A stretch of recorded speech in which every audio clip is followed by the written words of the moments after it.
এই রাকিব, কন্ডোম এনেছো তো? না, আমার ওসব ভাল লাগে না। যদি আমি প্রেগনেন্ট হয়ে যাই? সমস্যা নেই, তুমি পিল খেয়ে নিও। আমার কিন্তু ভয় করছে। এত ভয় না পেয়ে চুপ করে শুয়ে পড়ো। রুম রেট করতে এসেছে আমার প্রেমিকা মিতুর সাথে। একটা হোটেল রুম ভাড়া নিয়েছে। মিতু কিছুটা ভয় পেয়ে আমাকে বলল, রাকিব, আমার কাছের বান্ধবীদের কাছে শুনেছি প্রথমবার নাকি অনেক কষ্ট হয়। তাই বলছি, বিয়ের আগে এসব না করলে হয় না? দেখো সোনা, তোমার কোনো কষ্ট হবে না। আমি তোমাকে কষ্ট দিতে পারি? আমরা কবে বিয়ে করছি রাকিব? এই তো সোনা, আর 2 মাস পর। চাকরির ইন্টারভিউ বেশ কয়েকটা দিলাম, তবে এটা নিশ্চিত হয়ে যাবে। চাকরিটা পেয়ে গেলেই 2 মাসের মধ্যেই আমি তোমাকে বিয়ে করব। এই বলে আমি মিতুর ঘাড়ে কিস করতেই মিতু কেঁপে উঠল। মিতু আরো শক্ত করে জড়িয়ে ধরল আমায়। আমি আস্তে আস্তে মিতুর সব কাপড় খুলে ফেললাম। মিতু খুব লজ্জা পেয়ে ওড়না দিয়ে তার শরীর ঢাকার চেষ্টা করছে। আমি আমার কাপড় খুলে মিতুর শরীর থেকে ওড়নাটা সরিয়ে ফেললাম। অতঃপর মিতুর উপর ঝাঁপিয়ে পড়লাম। রাকিব, আর কতক্ষণ? আমার খুব কষ্ট হচ্ছে। এই তো জান, হয়ে গেছে, আর একটু ধৈর্য ধরো। আহ রাকিব, আমার লাগছে খুব। সবশেষে আমি বিছানায় শুয়ে আছি আর মিতু আমার বুকের ওপর। আমি মিতুর বুকে হাত বোলাতে বোলাতে মিতুর ঠোঁটে একটা কিস করলাম। মিতু অনেকটা বিরক্ত হয়ে উঠে জামা কাপড় পরে নিল। আমি উঠে কাপড় পরে নিলাম। হোটেল রুম থেকে বের হয়ে মিতুকে একটা রিকশায় উঠিয়ে দিলাম। মিতুর চোখে পানি স্পষ্ট বোঝা যাচ্ছে, কিন্তু সেদিকে আমার কোনো খেয়ালই নেই। আমি একটা টঙের দোকানে বসে 1 কাপ চা আর একটা সিগারেট খাচ্ছি। মিতুর সাথে রুম ডেট করতে পারায় খুশিতে যেন বুকটা ছাড়ছাড় হয়ে আছে। আমি রকিব, এই তো সবে মাত্র অনার্স উঠলাম, আর মিতু ইন্টার 2য় বর্ষের ছাত্রী। ছাত্র হিসেবে যেমন ভালো, দেখতেও তেমন সুন্দর। কলেজের প্রতিটা ছেলে মিতুর জন্য পাগল। তেমন বড়লোক না, তবে মধ্যবিত্ত পরিবারের মেয়ে। অনেক ছেলেই মিতুকে প্রপোজ করেছিল, কিন্তু সে কাউকে পাত্তা দেয় না। একদিন বন্ধুদের সাথে চ্যালেঞ্জ করি মিতুকে পটানোর, এবং আমি চ্যালেঞ্জে জিতে যাই। মিতু বাইরের গোল চশমা পরা রাকিবকে ভালোবেসেছে, কিন্তু ভিতরে রাকিব সম্পর্কে মিতুর একটুও ধারণা নেই।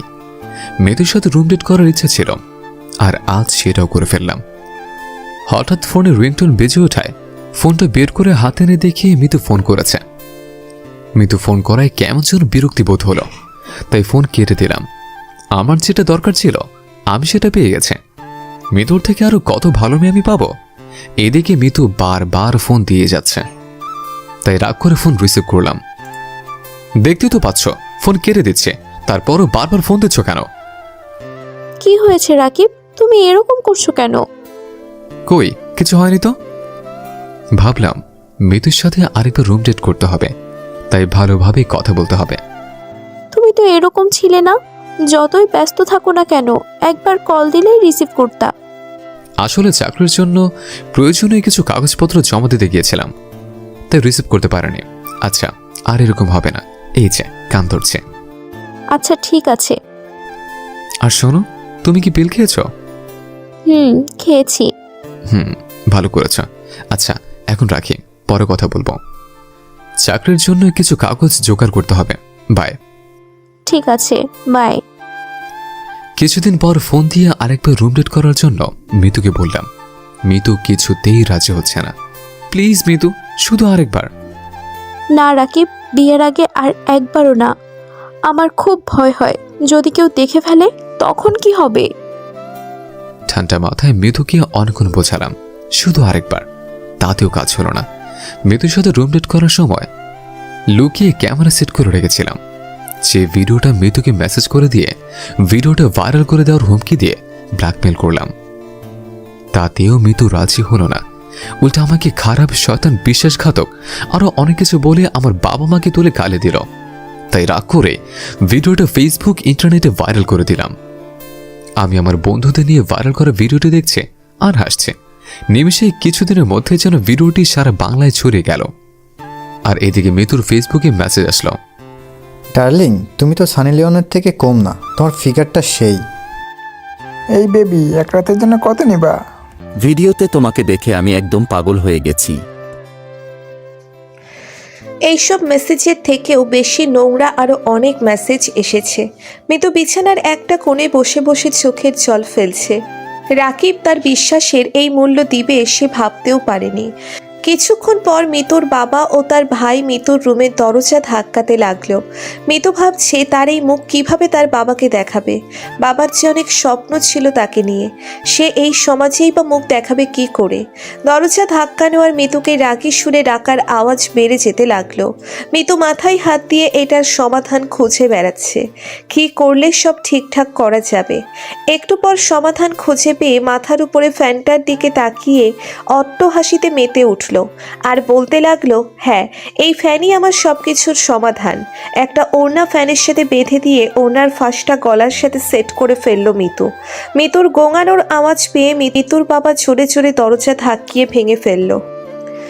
দরজা ভেঙে ভিতরে ঢুকে দেখে মিতু গলায় ওড়না পেঁচিয়ে নিজেকে শেষ করে দিয়েছে। রাকিবের কাছে মিতুর এই খবর পৌঁছলো, কিন্তু রাকিব খবর পেয়ে একটুও কষ্ট পেল না, কারণ রাকিব তো এখন আর একটা নতুন মিতুকে খোঁজাতেই ব্যস্ত। প্রায় বছর খানিক পর রাকিবকে বিয়ে দেওয়ার জন্য মেয়ে দেখা হচ্ছে। রাকিবের বন্ধুরাও মেয়ে দেখার কাজে ব্যস্ত। মোনালিসা নামের একটি মেয়েকে সবার খুব পছন্দ হলো। মেয়েটি দেখতে খুব সুন্দর, রাকিবেরও পছন্দ হয়েছে খুব। বিয়ের কথা পাকা করা হলো। ছেলে এবং মেয়ের মতামতেই বিয়েটা দেওয়া হয়েছে। বাসর ঘরে ঢুকেই রাকিব একটু হতভম্ব হয়ে গেল, কারণ মেয়েটি কার সাথে যেন ফোনে কথা বলছিল। রাকিব তাকে জিজ্ঞেস করলে বলে তার একটা বান্ধবীর সাথে কথা বলছিল। কিছুদিনের মধ্যেই রাকিব মেয়েটিকে খুব ভালোবেসে ফেলে। মেয়েটিও হয়তো রাকিবকে খুব ভালোবাসে। এভাবে ভালোই দিনকাল চলতে থাকে রাকিবের। 2 বছর পর রাকিবের বউ মোনালিসা প্রেগনেন্ট। রাকিব বাবা হতে চলেছে। মোনালিসাকে হাসপাতালে নিয়ে যাওয়া হয়েছে। কিছুক্ষণ পরে রাকিবের কোলে একটি ফুটফুটে কন্যার সন্তান দেখা যায়। হ্যাঁ, মোনালিসার কন্যার সন্তান জন্ম হয়েছে। রাকিব তার মেয়ের নাম রেখেছে টুসি। 8 বছর পর টুসি এখন 3য় শ্রেণীতে পড়ে। রাকিবের বউ মোনালিসা প্রতিদিন টুসিকে স্কুলে দিয়ে আসে এবং নিয়ে আসে। প্রতিদিনের মতো আজকেও মোনালিসা টুসিকে স্কুলে ঠিকই দিতে গেছে, কিন্তু আর ফিরে আসেনি। পরে জানতে পারা যায় মোনালিসার একটি ছেলের সাথে পরকীয়া ছিল। মোনালিসা তার সাথেই পালিয়ে গেছে। এদিকে রাকিবও প্রায় ভুলে গেছে মোনালিসাকে। টুসির কথা ভেবে রাকিব আর বিয়ে করেনি। টুসি এখন ক্লাস 10-এ পড়ে। কিছুদিন পর টুসির এসএসসি পরীক্ষা, তাই রাকিব 1 মাসের জন্য অফিস ছুটি নিয়েছে। টুসিকে রাত জেগে পড়ানো, টুসির খাওয়ার ব্যবস্থা সব রাকিব করছে। টুসিকে কোনো কাজই করতে দেয় না। টুসিও মন দিয়ে পড়ালেখা করছে। আজ টুসির প্রথম পরীক্ষা, তাই রাকিব টুসিকে স্কুলে দিতে গেছে। টুসি দেখতে অনেক সুন্দর। টুসির দিকে কয়েকটা ছেলে কেমনভাবে তাকাচ্ছিল। এভাবে তাকাতে দেখেই রাকিবের কেমন খারাপ লাগলো। তাই রাকিব স্কুলের বাইরে দাঁড়িয়ে আছে টুসির পরীক্ষা শেষ হওয়ার অপেক্ষায়। টুসি ছাড়া তো রাকিবের আর কেউ নেই, তাই টুসিকে খুব ভালোবাসে রাকিব। রাকিবের সাদা কালো চুল আর চোখে একটা পুরনো চশমা। রাকিব ছেলেদের দিকে তাকাচ্ছে আর ভাবছে সেও একসময় এই ছেলেদের মতোই খুব মডেলিং ছিল, কিন্তু বয়স বাড়ার সাথে সাথে এসব মডেলিং আর ভালো লাগে না। রাকিবের বড়লোক বন্ধুরাও আর রাকিবের খবর নেয় না। খুব জানতে ইচ্ছে করছে তার বড়লোক বন্ধুরা কেমন আছে। তাদের দেখতেও ইচ্ছে করছে খুব। পাশ থেকে কেউ একজন বলে উঠল, কিরে রাকিব, কেমন আছিস? আরে বন্ধু রনি, তুই এতদিন কোথায় ছিলে? আমি তো দেশের বাইরে থাকি। আর তুই এখানে কি করছিস? তোর এই অবস্থা কেন?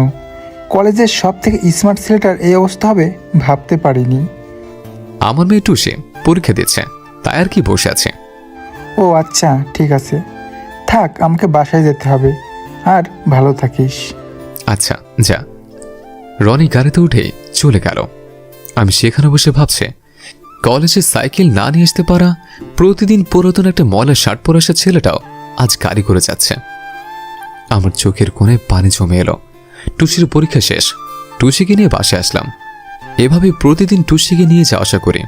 টুসির এসএসসি পরীক্ষা শেষ হয়ে গেল, তাই টুসিকে বিয়ে দেওয়ার জন্য একটা ভালো ছেলে খুঁজছে। কিছুদিন পর অফিসে বসে বসে মোবাইল চালাচ্ছিলাম। কেউ যেন ভিডিও মেসেজ দেওয়ায় মেসেজটা ওপেন করে যেন হাত পা কাঁপতে শুরু করলো। নিজের চোখকে যেন বিশ্বাস করতে পারছি না। আমার মেয়ে টুসির ভিডিও ভাইরাল হয়েছে। চোখ দিয়ে অনবরত পানি পড়তে লাগলো। টুসির কোনো ছেলের সাথে লুকিয়ে নোংরা ভিডিও বের করবে ভাবতেই পারিনি। তাড়াতাড়ি করে বাসায় এসে টুসি রুমে দেখে টুসি বিষ খেয়ে নিজেকে শেষ করে দিয়েছে। বিছানার পাশে একটা চিরকুট পেয়ে পড়তে শুরু করলাম।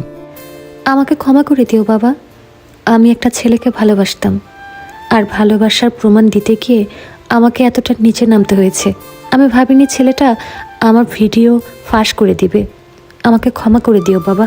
টুসিকে মাটি দেওয়ার কাজ সম্পন্ন করে ফাঁকা রাস্তা দিয়ে হাঁটছে।